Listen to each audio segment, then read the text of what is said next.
Hi everyone, I am Joshua Regaling, and for today's video, we will explain about first come first serve algorithm. So, have you imagined um, standing in a line of a busy coffee shop? Natindog ka sa isa ka busy nga coffee shop. Then, ang pinakauna nga tawo nga niabot, siya'y unang gihatagan og service. Then, ang ikaduha, ikatulo, og the rest, naghulat kung kanusta mao man ang pinakauna nga naabot. It is simple, it's fair, and it's exactly how first come first serve algorithm works in computing. In the world of operating system, FCFS or ang first come first serve ang pinaka-simple nga CPU scheduling when the processes enter ready queue or kung ang isa ka process nag ready na siya, and the CPU handles them in the exact order they arrive. So, kung unsa nga time siya ning abot, ayap po siya kanang i-handle sa CPU or ang sequence nila first come first serve. It's a non-primitive algorithm, which a fancy way to say once the process starts, the CPU won't stop it until the job is finished. So, ang non-primitive algorithm is simple to say, kung wala pa naman sip ang job sa CPU, dili na niya i-off. Ano na siya? So, kung to visualize more, maghatag og example. So, this example is we have two processes, process A and process B. Sa process A, kay naa siya'y time 0 or time 0 og nag-need siya og 20 millisecond.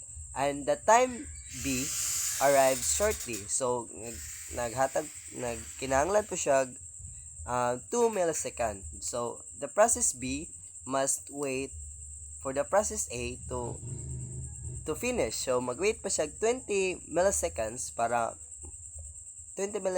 na mahuman ang process A para maka-proceed siya to process the process B. So, ingana ang first come first serve implementation sa first come first serve queue sa first come first serve algorithm sa computing. So, ngano mang naay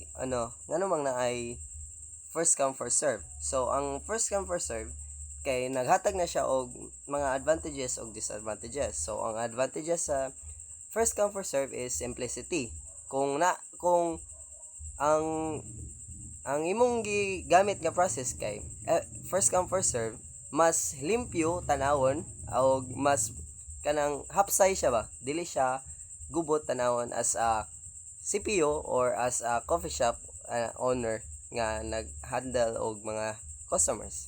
So, napo siya fairness kay pauna na man, ana na siya, kung mauna ka, daog na ka.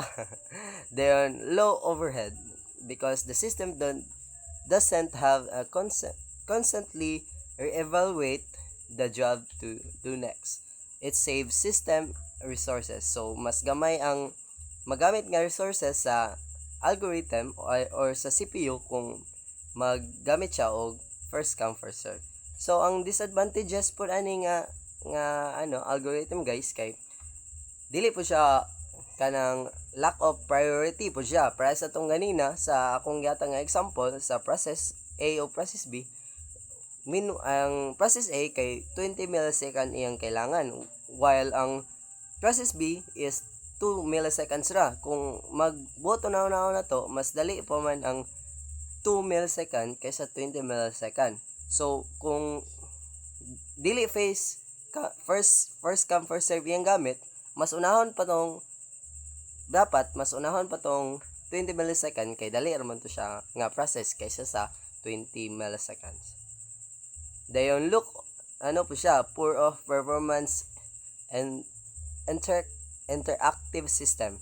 The user expect quick process. So, ang user man gud kanang client sa isa ka sa isa ka coffee shop, mas kailangan man gud nato og paspas nga process para mas madali nato masagap ang atuang or makuha ang atuang product nga gipangayo or gi-order.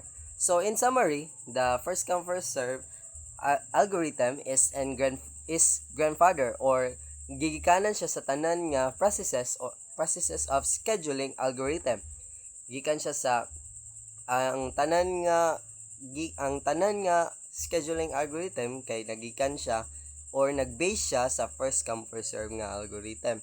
Pero in the modern CPU dili na siya kailangan kay daghan na manggod ang gagmay lang nga mga processes. Meanwhile, kung gamit manguta og lain nga algorithm, mas dali na to ma-process tong mga gagmay lang kaysa sa kung mag-base ta sa mga sequence or sa ilang kanang pagkasunod-sunod. Kay wala man nato naibal-an og kanang pila ba ilang kailangan nga millisecond kung magamit ta og first come first serve. Mas masayang ato ang time kung magamit ta og first come first serve. Thank you for watching guys. That's all. Thank you.